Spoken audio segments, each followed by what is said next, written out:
My name is Joey, and for the last 2.5 years, I've lived full-time on a sailboat.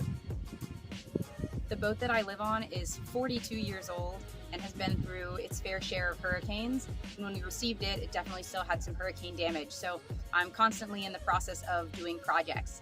The most recent project I did was installing a USB charger in our main salon.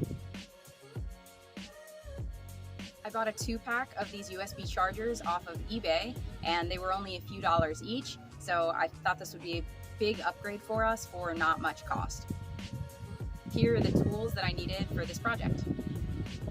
If you're watching this, please do not perceive this as a how-to video. I am squarely unqualified to be doing any sort of electrical wiring, but it has worked for us for the last 2.5 years.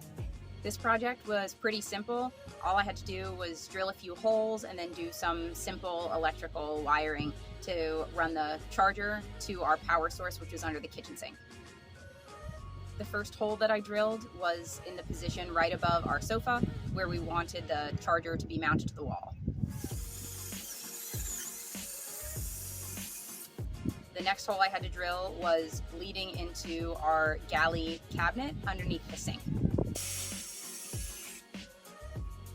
I used a heat shrink connector to attach the lamp wire to the USB charger cables. So I just inserted those, crimped them, and then fired them, and they had a solid connection. Then I had to feed the lamp wire in through the hole that I drilled above the couch. Once that was done, I screwed in the USB charger, and it was set in place.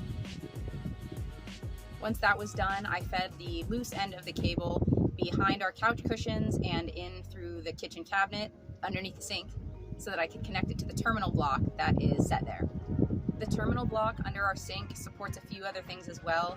I think it supports 2 fans that are also in the galley and in the main salon. So we had one spot left on that terminal block, so I had to set up these 2 smaller wires to make that jump for a power connection to be added there.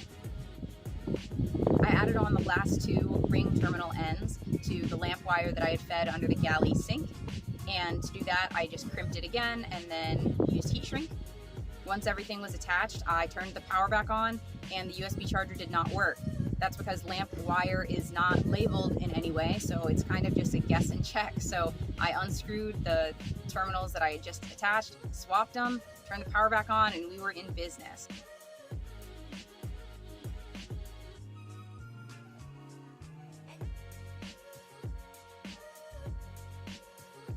And that's how I installed a new USB charger on my sailboat.